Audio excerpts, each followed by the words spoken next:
J'ai toujours cherché l'enseignement parce que dans ma famille, sans leur en vouloir, il n'y avait pas de mentor, il n'y avait personne qui pouvait me dire quoi faire, comment faire pour m'en sortir. Donc j'ai été vers YouTube pour savoir m'ouvrir au monde. Mais il y a plein de mentors sur YouTube. Oui, mais vos enseignements, pour tout dire, vos enseignements sont clairs. Et en fait, on a l'impression qu'on est intelligent. On comprend parce que souvent, c'est pas mal. Non, mais c'est vrai. Ce sont ces petits témoignages, ces petites expériences qu'on vit dans notre vie qui sont en fait nos propres miracles. Les témoignages sont très importants parce que des fois, toi, tu essayes des choses, ça ne marche pas et le voisin te dit ça marche. Et les témoignages édifient. C'est des choses très concrètes. C'est important, les témoignages. Si vous vivez des choses, faites des témoignages audio. Il y a un numéro spécial où vous pouvez envoyer vos témoignages audio. Comment on renforce sa foi? C'est en étudiant la vie des héros. C'est en écoutant les témoignages des autres. Et dans ces témoignages, vous allez constater qu'il y en a qui arrivent à obtenir des résultats. Bien, chers amis de la Fédéralitude, j'ai ici à mes côtés une de nos amies de la Martinique, Leslie, qui a écrit ce beau livre dont le titre est « Battu mais invaincu ». La spécificité de ce livre et ce qui m'a plu en le parcourant tout à l'heure, parce que Leslie est seulement de passage ici en France, une semaine, et elle repart en Martinique où elle a ses activités. Tu entreprends, fait aussi des conférences sur ton livre, et elle est venue me le montrer parce que ce livre, contrairement à ce que nous voyons sur les femmes battues ou les hommes battus, et comme elle dit, les personnes battues, elle ne s'est pas appesantie sur la douleur, mais plutôt sur comment on peut surmonter. Et donc, elle donne beaucoup d'outils de développement personnel. Et c'est quelqu'un qui a beaucoup travaillé sur le développement personnel. J'ai vu tes notes et dans tout ton livre, c'est que du développement personnel. Donc maintenant, que peux-tu faire passer comme message à notre audience sur... Eh bien, je veux dire qu'en fait, on n'est pas battu que physiquement déjà. On peut être battu à son travail, on peut être maltraité. Et en fait, la personne battue, ça peut être n'importe qui. Et à n'importe quel niveau. Et il faut jamais se dire que c'est définitif. Et il faut toujours aller chercher en soi la capacité de changer et d'aller de l'avant, de vraiment en vouloir, comme on dit.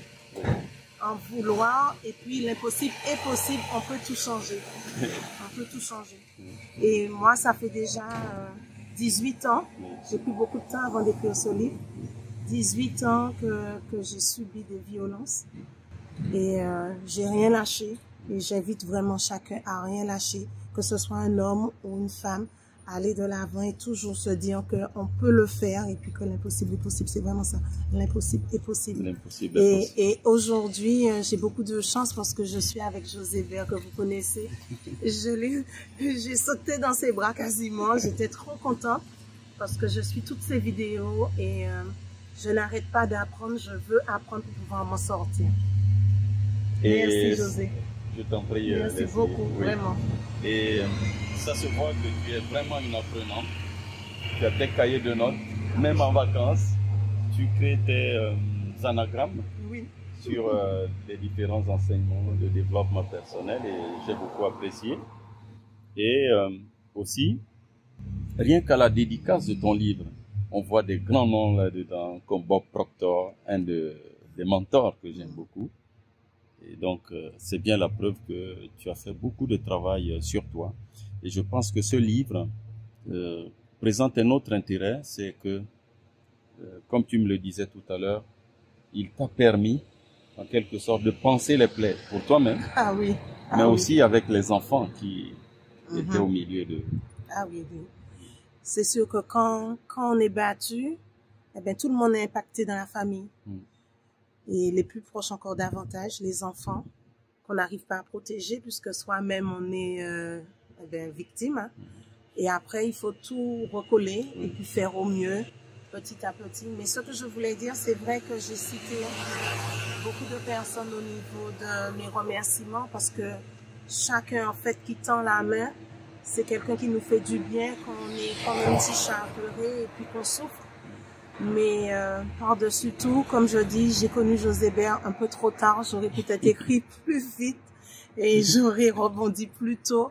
Mais j'ai voulu dire simplement partager mon infime expérience pour dire que si on essaie de s'améliorer, on peut le faire.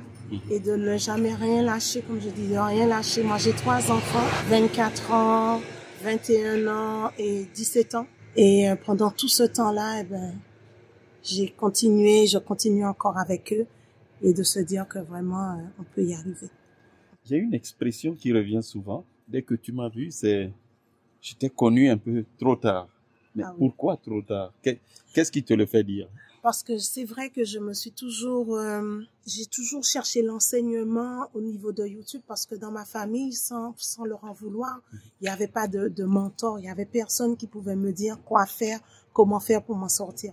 Donc j'ai été vers YouTube pour savoir m'ouvrir au monde. Mais il y a plein de mentors sur YouTube. Oui, mais vos enseignements, pour tout dire, vos enseignements sont clairs. Et en fait, on a l'impression que on est intelligent, qu'on comprend, on comprend parce que souvent, c'est pas mal. Non mais c'est vrai, souvent on nous dit mais oui mais il faut faire telle chose. Mais oui mais pourquoi? Alors que là vous nous faites confiance, vous nous dites vous allez comprendre. Je vous prends maintenant de tel endroit et je vous explique et quand vous comprendrez mieux, vous pourrez à ce moment-là faire les choses. Et c'est comme ça que on prend confiance en soi, on y va, on apprend et moi. Et donc j'ai mon cahier et donc j'y vais et je me dis bon j'ai compris comment ça fonctionne. Donc je vais mettre en pratique et puis je vais y arriver. Et donc c'est comme ça que je dis oui, mais un petit peu trop tard. J'aurais pu peut-être partager plus de choses dans le livre, mais dans ce livre c'est pas de la plainte. Hein. Oui. Dans ce livre, c'est surtout dire, bon, je pose simplement un problème et après, c'est quelles sont les solutions? Oui, c'est ça. Quelles sont les solutions? Il y a de l'espoir, il y a le sourire, il y a des outils de développement personnel. Donc, le livre est sur Amazon. Oui. La FNAC aussi. La FNAC aussi. Donc, et en e-book aussi. En e-book aussi. Oui. Donc, même ceux qui ne peuvent pas recevoir la version papier peuvent acheter la version numérique. Et on est à l'ère du numérique. Les gens ont des tablettes. Bon, ici, on est en fait devant le Cowork City où aujourd'hui il est fermé, mais c'est là que nos stagiaires font leur stage parce que c'est aussi un problème que tu soulevais, c'est-à-dire que aujourd'hui il y a des jeunes qui veulent suivre les études, mais difficile de trouver soit les alternances ou des patrons qui les prennent en stage. Et grâce à nos donateurs, l'association Fédéralitude Club a pu accueillir 2 stagiaires cet été parce que les stages sont rémunérés et c'est ce qui fait que les patrons ne veulent pas prendre de stagiaires. C'est très difficile pour un alternant de trouver un stage et tout autour de moi, mes enfants et d'autres qui cherchent encore et ça démotive les jeunes. C'est dommage parce que comme j'aime à dire, notre jeunesse a du talent. Oui. Mais il faut leur tendre la main parce que en fait, on a le savoir. Moi, j'ai 50 ans. On a le savoir. On est dans un métier, mais si on transmet pas, après ça, qui va en fait prendre le relais pour nos petits enfants? Donc, il faut qu'on aide nos enfants. Chacun à notre niveau et puis vraiment, moi, c'est mon challenge d'un jour réussir à avoir une entreprise qui puisse accueillir des alternants parce qu'on a tellement fermé la porte à mes enfants et à d'autres. Ça fait peine. Tout à fait. Voilà. Ok. Bon, ben c'était à travers cette vidéo l'occasion aussi de marquer ce moment de rencontre. Ah oui, vraiment. Tu as quand même fait Martinique ici, on en a pour 7000 ou 8000 kilomètres. Hein. Ah oui, avec tellement de bonheur. Voilà, tu as fait Nice, pas mal de villes distantes les unes des autres de France. Et aujourd'hui, c'est ton jour de retour. Oui. Et tu as voulu à tout prix m'offrir un exemplaire, même 3 exemplaires de ton livre. C'était un grand signe vraiment de considération. Je te remercie, n'est-ce pas? Merci d'accepter. Merci. Ah, mais c'est tout à mon honneur puisque je suis en plus indiqué ou cité dans la dédicace. C'est très touchant. Ah oui, mais je ne pouvais pas ne pas remercier M. Josébert. Ah oui, vraiment. C'était la moindre des choses. J'ai remercié ma mère, c'est sûr. J'ai remercié mon compagnon pendant une longue période, des protecteurs. Oui. Puis après, direct, j'ai remercié Josébert. En troisième position. Ah oui. Ok. Ah oui. Et alors qu'on ne se connaissait pas, maintenant on se connaît physiquement. Mais en fait, on se connaissait parce que, comme on dit, namasté. Physiquement, oui, c'est ça. Namasté. Oui. Les âmes se connaissaient. Voilà. Donc, quelque part, je ne pouvais pas ne pas remercier Josébert dans mon livre. Ah non, sincèrement. Et je remarque une chose sur la vidéo, c'est qu'on est tous habillés en blanc, là. Je m'y attendais pas. Hein. Et oui, en effet. Tu as même des lunettes blanches.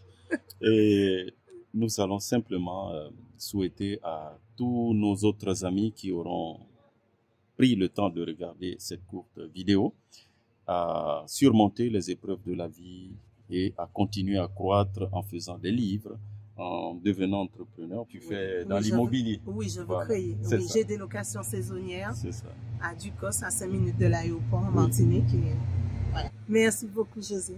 Merci du fond du cœur. Voilà. Et on leur laisse un souvenir battu, mais invaincu par la grâce. Okay. Cette étape de l'anéantissement à l'épanouissement. Un petit mot d'un Vichal Morzodia qui a été mon guide pour l'écriture. Pour l'écriture. Voilà. Okay. Vraiment. Voilà, donc c'est de Leslie Bussière-Faber. Vous pouvez le trouver à la FNAC ainsi qu'à Amazon. Oui. Et à très bientôt. Je mettrai le lien sous la vidéo.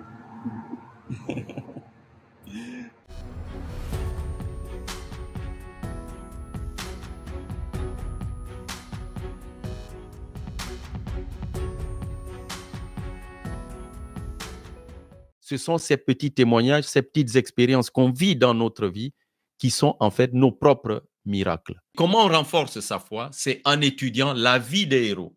C'est en écoutant les témoignages des autres. Il y a un numéro spécial où vous pouvez envoyer vos témoignages audio. Et dans ces témoignages, vous allez constater qu'il y en a qui arrivent à obtenir des résultats.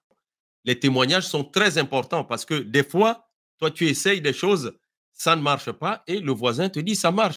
Et les témoignages édifient. C'est des choses très concrètes. C'est important, les témoignages. Si vous vivez des choses, faites des témoignages audio